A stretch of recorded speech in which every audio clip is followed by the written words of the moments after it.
Under partly cloudy skies, a gentle breeze, temperature well in the high 60s. It's fall in the Hoosier State. Welcome, ladies and gentlemen, to this ESPN2 coverage from the Indiana State Fairgrounds in Indianapolis, Indiana, of the four-wheel Jamboree Nationals. I'm Ted Jones, and this is what the subject of this week's program does to cars. That's right, you guessed it. It's monster truck time right here on the Deuce. Now, they're not going to be racing over this cars. These are the cars that they destroy during what's formerly known as the freestyle competition. That is where they can go out and do anything they want to do. Stand it up on the back wheels, jump over cars backwards, have a lot of fun with cars and other obstacles that have been put up. And you know, a monster truck will crush anything that gets in its way. Even a boat. Take a look right over there at what used to be a pretty nice boat. Somebody left out here where it shouldn't be and made a big mistake. Or how about a nice collector car 67 Mustang? Yep, they did it in. If you want to know what else they're going to crush, you'll have to stay tuned. At the end of the show, we'll have the freestyle. But meanwhile, the drag racing portion, the actual competition, they'll be starting right up there, jumping over 2 mounds of dirt. You can see them side by side. They'll come down through here in this muddy dirt, and they'll finish up on the finish line. Well, you can see they've already done damage over the past couple days, crushing cars, the things that monster trucks do best. We'll have that action coming up right after we check in right now with Doc Riley. Thanks, Ted. You know, the business end of any motorsport vehicle is to the front. Think about it. In a Winston Cup car and an NHRA drag racing vehicle, the engine that everyone focuses on in the front. In a monster truck, it's hidden in the bed of the truck. We'll get to that in just a second. Another great unique item about monster trucks, rear steering, hydraulics that actually take the truck and able to turn it on a dime. Also, you've got some heavy-duty beefed-up ZF axles in there as well. What makes a monster truck a monster truck? It's very simple. They are the 66-inch tires.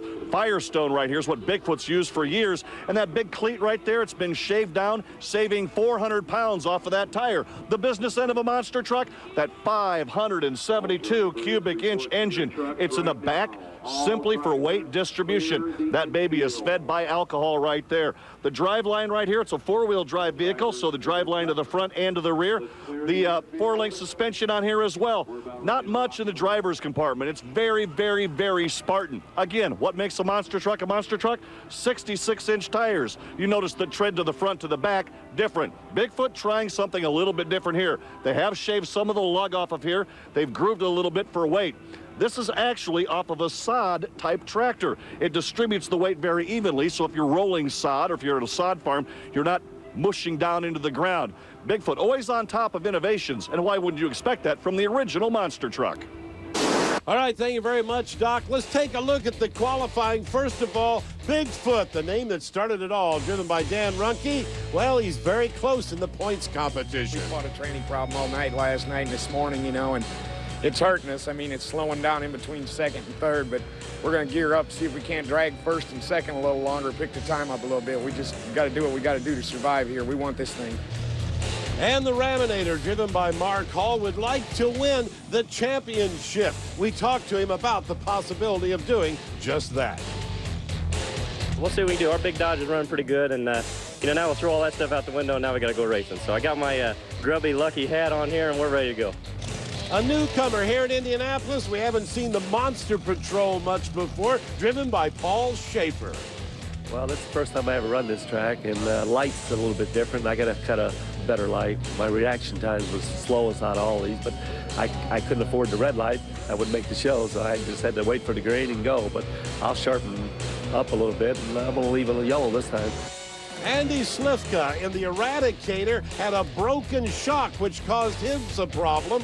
It's a very unusual truck. You see, it's an SUV monster truck. And we asked him, can you get it fixed in time to make eliminations? Well, I don't know if I can get it back out there. I broke the shock off and the mount broke. We're going to thrash at it and see if we can bring it back to see what we got for these big boys. But the biggest surprise in qualifying was the absence of the Black Stallion, capably driven by the showman, Mike Vaughters. And Doc Riley went over to see exactly what happened. What had happened in one of his qualifying passes, the blower belt came out, knocked the mag apart. So, you know, if you can't make the field here, you're going to leave the fans wanting more, and this guy could definitely make it happen. The Black Stallion is a crowd favorite. He's not going to race, but when he comes back for freestyle, look out. All right, thank you very much, Doc. This ESPN2 Speedworld coverage from Indianapolis of the Monster Truck Thunder Drags is brought to you by Tornado. Don't drive without it under your hood. And by Universal Technical Institute. Live your passion, accelerate your future. Swinging a shot down the left. Welcome back to the Indiana State Fairgrounds in Indianapolis and our coverage of the four-wheel Jamboree Nationals Monster Truck Drags. Now let's check in with Doc Riley. The work never stops in the world of motorsports. The guys with the Rammunition Dodge team are getting things right and tight for an afternoon of racing. It's the finals. This is where it's all going to come down. The points are tied, and what they do right here could end up in victory lane. This is one of the Dodge trucks. The other one, it is right and tight. It's buttoned up, ready to go. Crew Chief Tim Hall is here. You guys right now leading in here, tied coming in there. All that aside, let's talk about one thing. That's dependability, and that's performance. And you guys get that with the Dodge Hemi. That's right, the legendary Hemi. It's been around for years, and you know, we're here with ours, got them tuned to the max. We'll see if we can win this race today with our Hemi power. You know, the Hemi has been one of those legendary motorsport things. Don Garlitz has said things about it. Everyone's talked about that Hemi and the Hemi horsepower.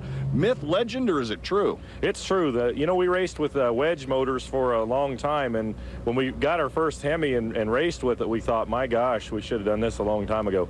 And you know, that the good thing about the Hemi engine is it's back, and you can get it in a Durango, you can get it in a Ram, you can get it in a Magnum. You know, it's kind of cool, and I invite you to go down to see your local Dodge dealer and try it, because you'll see for yourself. Hemi power is a real thing. What kind of power, can you tell us, do your Hemis produce? Well, ours produce about the same as 4 Vipers. You know, we have about 2,000 horsepower here, and but we weigh as much as an elephant. You know, about 10,000 pounds. So, but it's enough performance to make one of these trucks go 0 to 60 miles an hour in a little less than 3 seconds. So, I mean, they can get up and go when they need to. Championship, dependability, all of these things are all wrapped up into one package, and that is Dodge Performance. And the keystone of that performance is the dependable, legendary Hemi engine.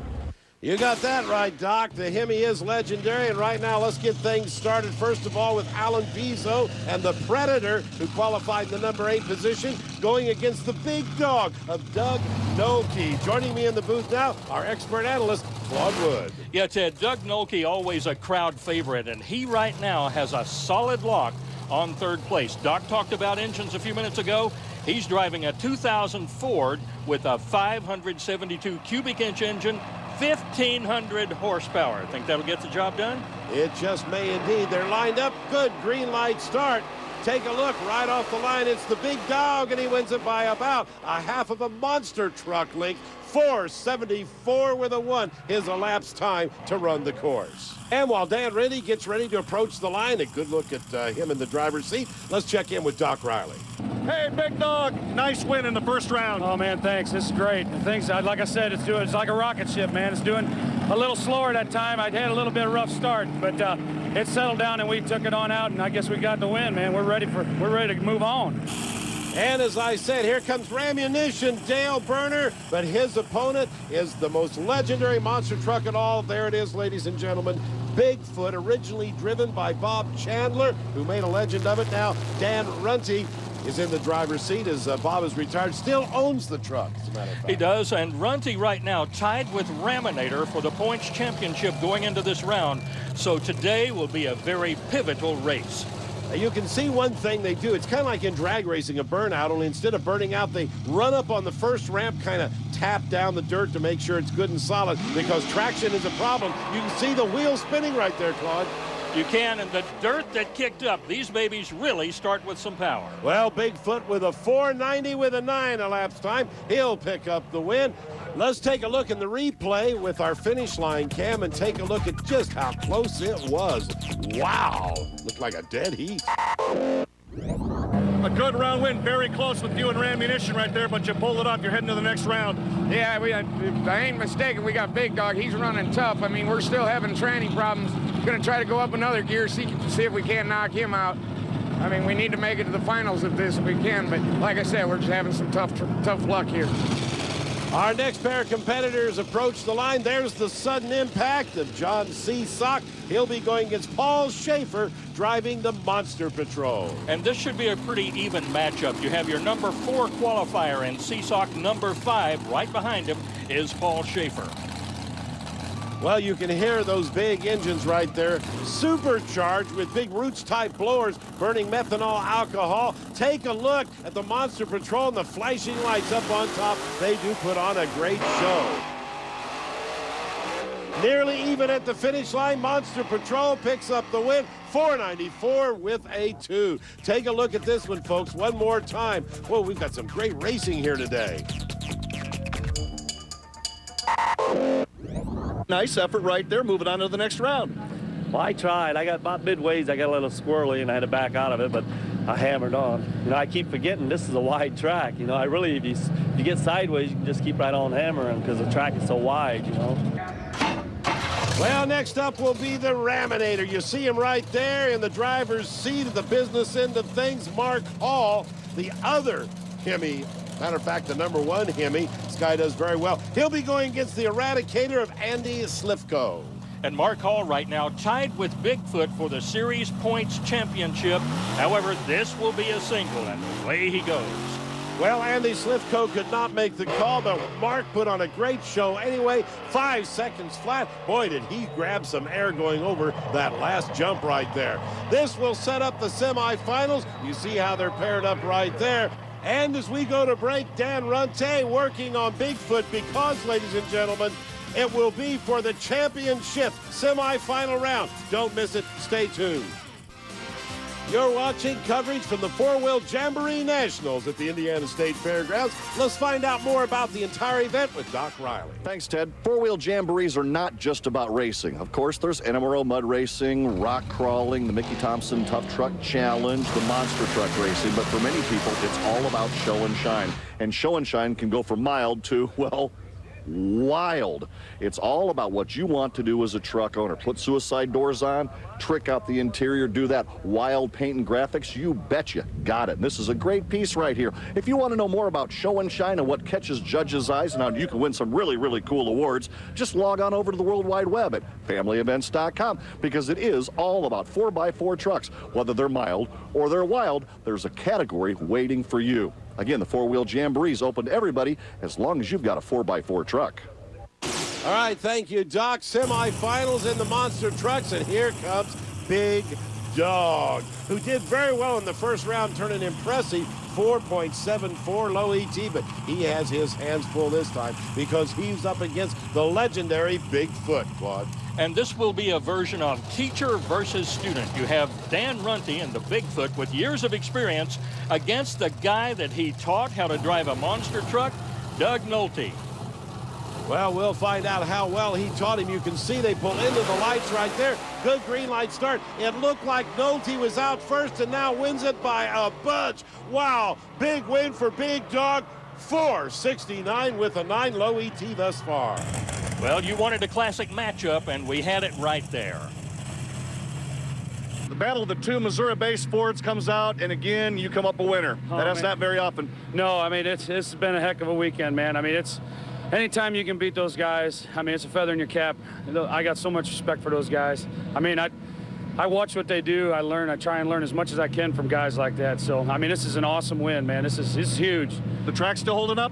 Yeah. I mean, I rode a wheelie. I don't know how long I carried that thing, but I wasn't getting out of it, man. You can't lift, you lose. That's the way it is, like I always said. But it is loose. It's getting real loose, but we'll deal with it. Well, being loose could make things interesting as we take a look right there. The Monster Patrol, driven by Paul Schaefer, will be pulling in. He'll be going off against the Raminator and that big Dodge Hemi. You see him lining up right there. And you know, Ted, over the years, Monster Patrol has had several drivers, but Paul Schaefer seems to be the one with the most experience of almost anyone in the field except Seesaw, his best matchup.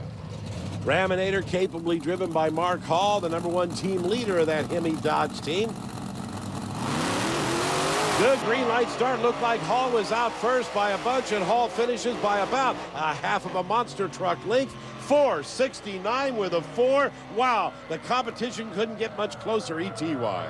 Well, the fans are really getting their money's worth here. I love the takeoff. Look at the power as the truck really dives down into the dirt on acceleration. Like he said, it's getting really loose out there. Paul Schaefer not used to this big wide track, and he runs under a 5. You guys run a 5 in your run leading up to it. Is that scary at all, or did you leave a little back? Well, not really. We thought we'd go out there and see if we could get lane choice, but I'll tell you, Greg Fuchs and his guys have done an outstanding job on the track. The track is so equal.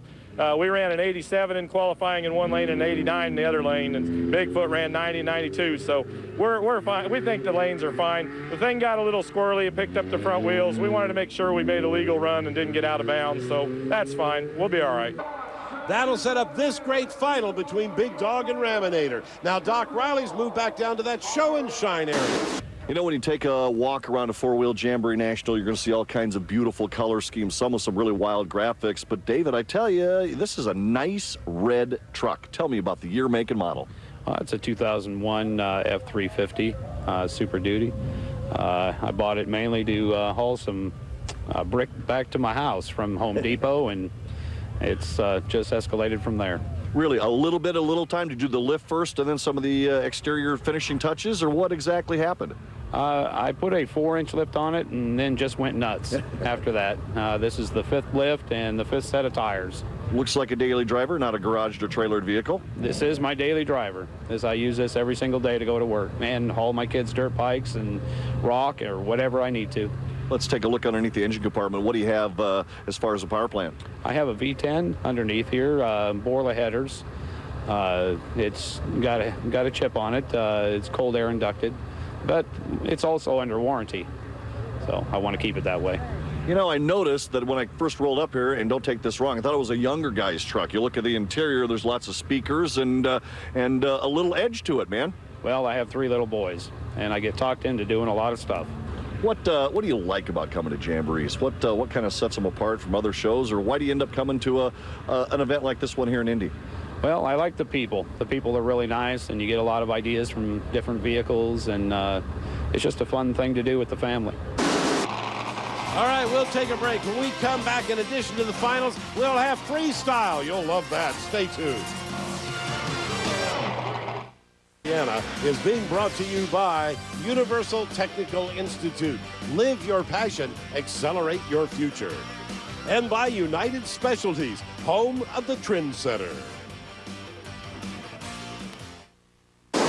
Welcome back, ladies and gentlemen, to the Four-Wheel Jamboree Nationals. You know, a part of the Four-Wheel Jamboree Nationals is the cruise. All sorts of pickup trucks, as long as they're four-wheel drive, and maybe some two-wheel drives are mixed in there too. Cruise endlessly for hours on end here at the Indiana State Fairgrounds. You'll see every size, shape, and description imaginable. And part of what they cruise is the manufacturer's midway. All sorts of tents and trailers and everything set up with anything you could possibly ever want for your truck.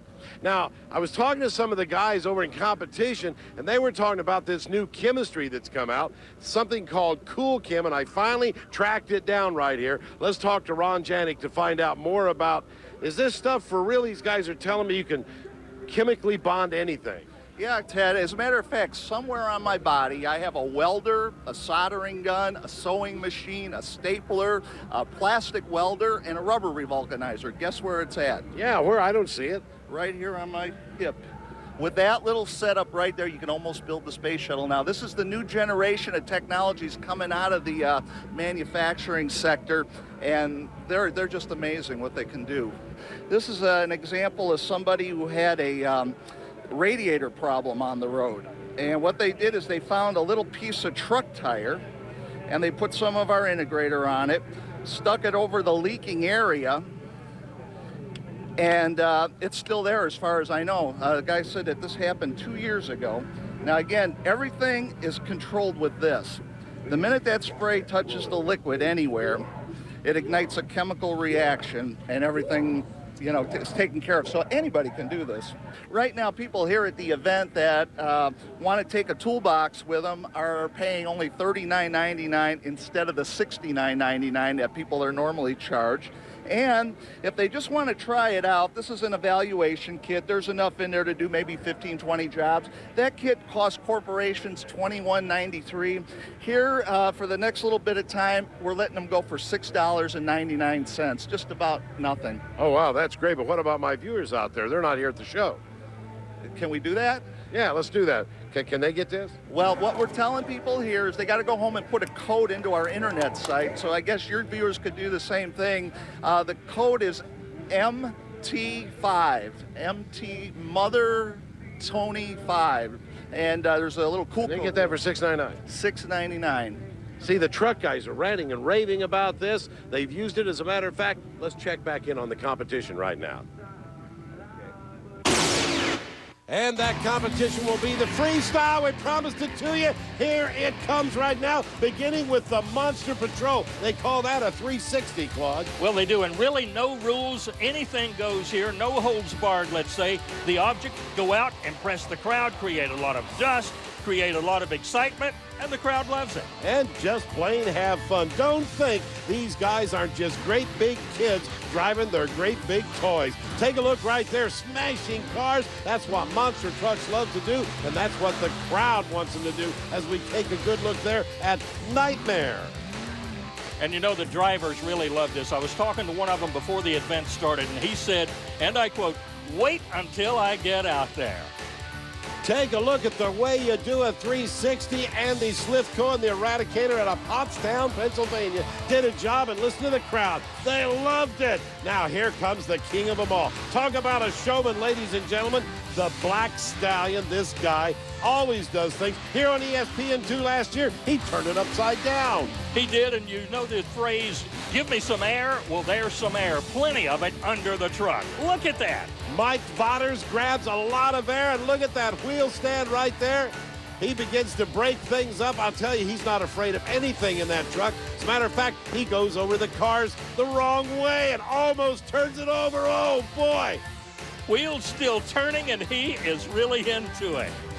He loves it, tears the truck apart. Look down underneath it there, dragging along some metal and everything. Nothing slows this guy down. He's bound and determined he's going to put on a show for the fans. You know, I think he's just trying to help the guys pick up the area a little bit. I think he was trying to turn it over again. But meanwhile, it's time for our finals. Coming up to the line, Big Dog and Raminator. Now, it's almost equal. They both ran 469s in the semifinal.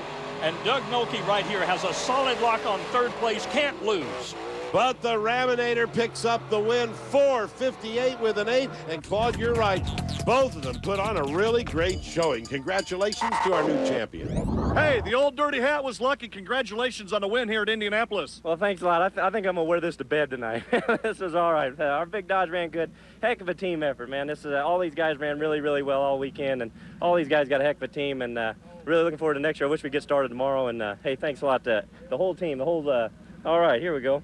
Maybe I got me a new lucky hat here. There you go. Grand champion hat. Our congratulations go out to Mark Hall. I'm Ted Jones for Claude Wood and Doc Riley. We'll remind you, this has been a presentation of ESPN, the worldwide leader in sports. For more, log on to ESPN.com.